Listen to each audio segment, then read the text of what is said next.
Was finally drowned in a bath in a flat in East London on Christmas Day in 2010. Today, his sister and her boyfriend were convicted of his murder in one of the worst cases of child abuse ever seen in Britain. Kristy Bamu and Eric Bakubi will be sentenced on Monday. Their brutality was driven by a belief in Kindoki, that Kristy was possessed by an evil spirit which had to be driven from him. Angus Crawford reports on an extremely disturbing case. What took place in the Kristy Bamu case is a leap to something utterly feral. It goes way beyond the bounds of anything that I've encountered before. It's not the first time. We know for sure within our community there are so many children who are suffering in silence or dying in silence as well. 2 years ago, Kristy Bamu travelled from Paris with his siblings to spend Christmas with their sister Magali. He arrived here at this tower block in Newham in East London on the 16th of December, but he never left. Christmas Day 2010. Paramedics are called to this flat 248. In the bath, they find a 15-year-old boy. He's dead. He has 100 separate injuries. There's blood splattered on the floor, on the walls, even on the ceiling. The abuse began when Kristy wet himself. The bathroom door was locked and he couldn't get in. Embarrassed, he hid his underpants in the kitchen. Eric Bakubi found them and accused Kristy of trying to pollute their food using Kindoki or witchcraft. Over 3 days, he and his siblings were made to fast and pray.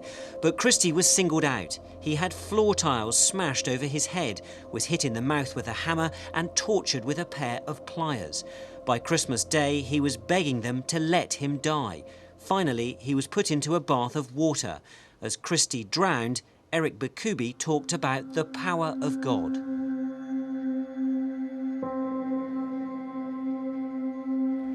In the hours before Kristy died, he spoke to his father in Paris.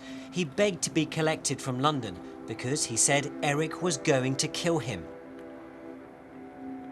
But by the time Pierre Bamu had borrowed the money for the ferry, his son was already dead. There's a pain in my heart, this pain. I can't explain it. It took me at least a week and a half before I started eating again.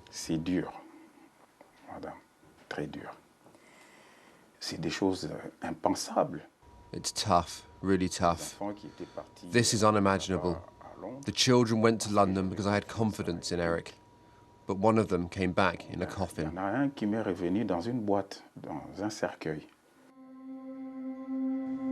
But to understand what happened to Kristy Bamu, you have to look at the Congolese culture of Kindoki. What has happened in the last 25 years, and particularly the last 15 years, is that this idea of Kindoki possession has just taken hold in the DRC, in the Congo. And it's very rare to find people now that don't actually think it's real and who don't believe in it. So we could be talking about 20, 25 million people in the Congo, and not just the Congo, in other parts of Africa, and indeed outside Africa, who believe in this possession by witchcraft or Kindoki. In the past, it was believed only old people could be possessed by Kindoki. But the DRC has been devastated by poverty and war. Children were forced to become child soldiers and so became objects of fear. Evangelical Christianity has also swept the country. Mixing ancient and modern, many pastors preach about the physical presence of evil and witchcraft. And it's now children who are seen to carry the contagion of Kindoki.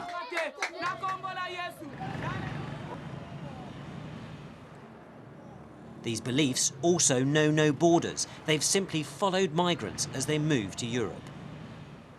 Where it is very, very prevalent is in these communities where everything is justified on the basis of belief, misfortune, poverty, sickness. It can lead to neglect because people will stop looking after the child. And here we've seen cases where children have been refused food to starve them in the belief that to weaken the evil spirit. That's completely wrong. Paula and her sister Christine grew up in London with Magali Bamu. They say the belief in Kindoki is as widespread here as in the DRC. Is it possible for someone to be Kindoki, to be possessed by evil spirits? Yes, yeah, it's very possible. It's not like, when you say is it possible, they are. There are many people that are.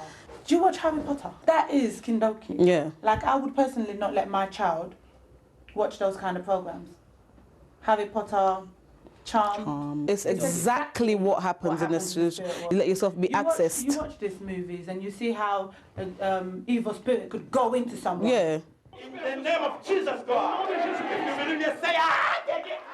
In 2005, Newsnight investigated how some churches with African roots operating in Britain were fostering the idea of demonic possession of adults and children.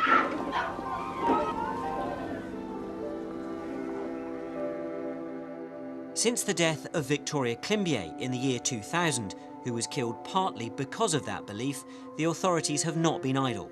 There's been widespread training of police, social workers and pastors. A special police unit, Project Violet, was set up, and there's now a national working group chaired by a government minister. Despite those efforts, African churches continue to spring up across London as migrant communities search for identity and security. Most are entirely benign, but some do preach a muscular belief in witchcraft, and there's little outside regulation of any of their activities. We now know that Eric Bakubi came here to the Holloway Road in London looking for Nigerian churches to back up his belief in spirit possession. This is a film released by one of the most high-profile evangelical churches in Nigeria. Children receive their instructions from the devil to wreak havoc in their homes.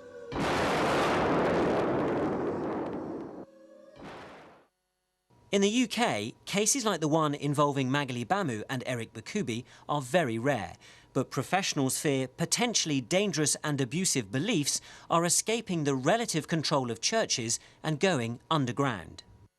One of the most disturbing aspects of this case is that this is now at least the third case where an exorcism or deliverance or something of that sort has taken place within a home. Victoria Climbié, child B in 2005, and now this case, Kristy Bamu. This is very disturbing. In the Congo, in the DRC, and in other parts of Africa, I'm not condoning what pastors do for a second, and I'm really not in some of these new churches, but at least there's a measure of control. What happened here was totally feral, totally out of control, and nobody seemed to notice or have any idea of what was going on because they did it in their home, and that's very frightening.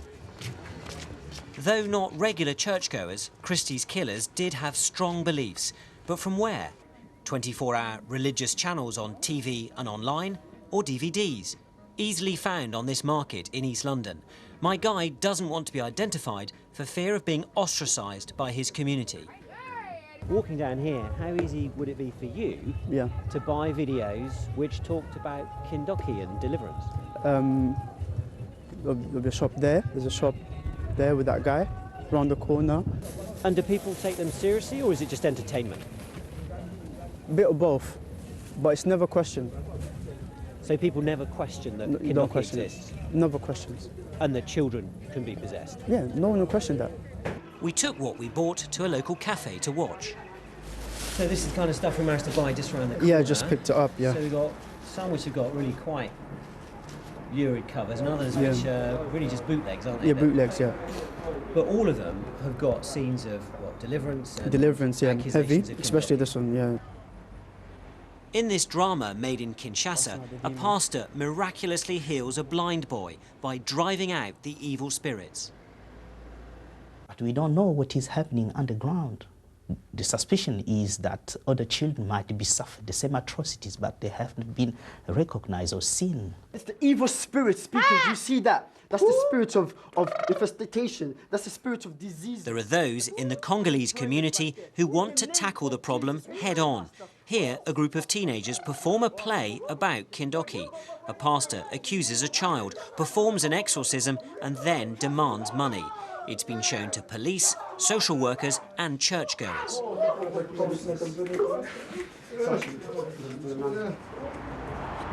Since the death of Victoria Climbié, the authorities have focused on tackling abuse, not the beliefs behind it.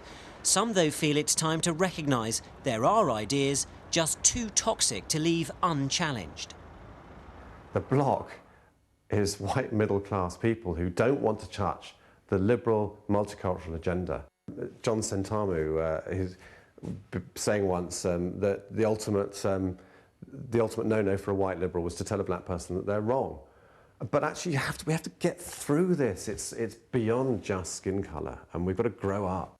It's only a matter of time, I'm afraid, unless we take action, before there are more children that are abused, or indeed, horrendous though it will be, killed because of this belief system, which is why we have to tackle it. The Old Bailey was told that Eric Bakubi and Magali Bamu came from chaotic, dysfunctional backgrounds. For them, witchcraft was real and powerful. It gave an explanation for their every misfortune. In their fear and anger, they turned on a child who couldn't defend himself. Kristy paid with his life for their warped and distorted faith. Angus Crawford reporting. We'll hear more from Angus in just a moment. I'm joined now, however, by Bishop Joe Aldred from Churches Together in England, Debbie Ario of Afruka, Africans Unite Against Child Abuse, and the Reverend Modeste Muyulu, who's a Congolese pastor of the French Christian community at Bethel Church. Bishop, first of all, how widespread is the belief in Kindoki in Britain, as far as you know? I suppose it would appear as though, because we don't really know, that the belief may well be widespread. It's probably also useful to set belief in witchcraft in a much wider context. It's not for nothing that we have a word like witch hunt in the English vocabulary, because belief in witchcraft goes back centuries and is universal. This particular strain, whilst we are clear that not every day it appears we get this kind of incident, but every time that it happens, it is so traumatic, and therefore, though a kind of a specialist end of the whole thing, it is pretty scary. And do you find that quite a lot of pastors equate some bad behaviour in children with some kind of possession by spirits? That's not my experience, and in fact my role with Churches Together is largely to support the black Christian community across the country. And I would say I come across this hardly at all. But the reason for that, of course, is because by the time you come to churches which are members of Churches Together in England, you're dealing very often with the safer end of the Christian community. The challenge is how we reach those who are operating largely on the boundaries of Christianity and behaving in ways which are dangerous to children. Reverend Mayulu, do you believe in that some people can be possessed by evil spirits? Yes, I do believe that some people can be possessed by evil spirit, and that also believe that witchcraft is real, but the problem is how you deal with it. How do you know, to begin with, how do you know that a child, for example, is possessed with evil spirits? I cannot be suspicious to somebody and accuse the person being possessed by the evil spirit. I cannot do that because it's not my duty to do that. But you believe it does happen. I mean, for instance, in this case, we heard of a 15-year-old who wet himself. I mean, is that something that would be some kind of sign that this person potentially could be possessed by evil spirits or not? Well, to me, wetting the bed could not be a sign of being possessed by the evil spirit. That's my belief. But those who are possessed, or you have reason to believe a bit possessed, relieving them of the spirit, getting rid of that demon, is that being seen as doing something good for that person? Yes, we can pray just a simple prayer with love, with compassion, without doing any harm to the person, without being violent, if the person thinks that he might be possessed, because it's the person who needs the prayer. I'm not going to accuse people and force people to be prayed for. But if somebody thinks that he might need the prayer, he thinks that he might have a demon in him, just a simple prayer with love, with compassion, without doing any harm or violence, we can do that. Debbie, is that the line that people can believe as they wish, but the question is violence? That's where you draw the line. Absolutely. I mean, you can't question what people choose to believe in. You can't question people's religion. But where we have a problem is when religion mutates into a form of a harmful practice where people are harmed, children are abused, and as we've seen in this case where children are actually killed. If you said to a child or of a child, this child is possessed, this child is possessed by demons, isn't that harmful?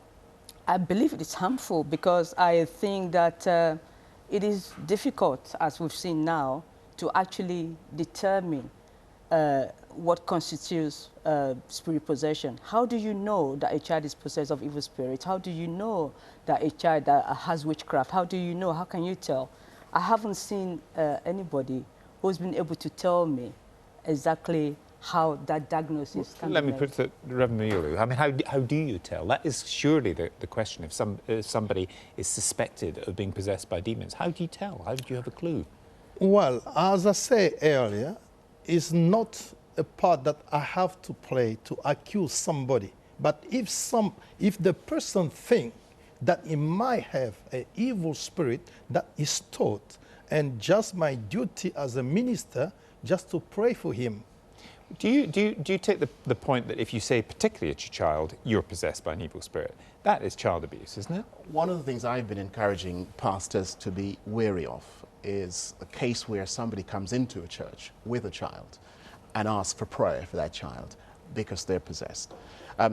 You have to be careful. I'm saying to folks, don't pray for that child just so. Don't do it. You know, you need to counsel further with that family to find out what is going on with the child.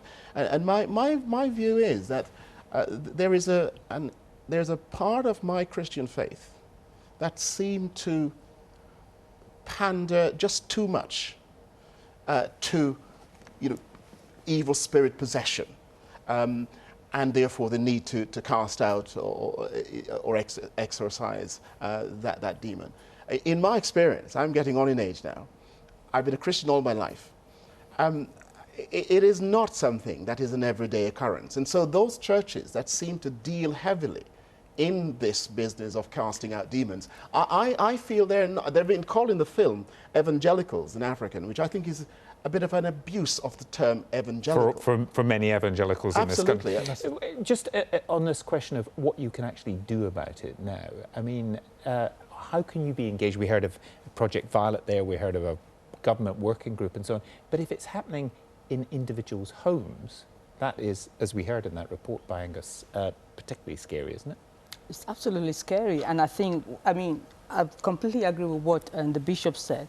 You know, we have many organizations operating on the periphery of Christianity who are actually very dominant in our community, absolutely, and this is where people go to for help and support.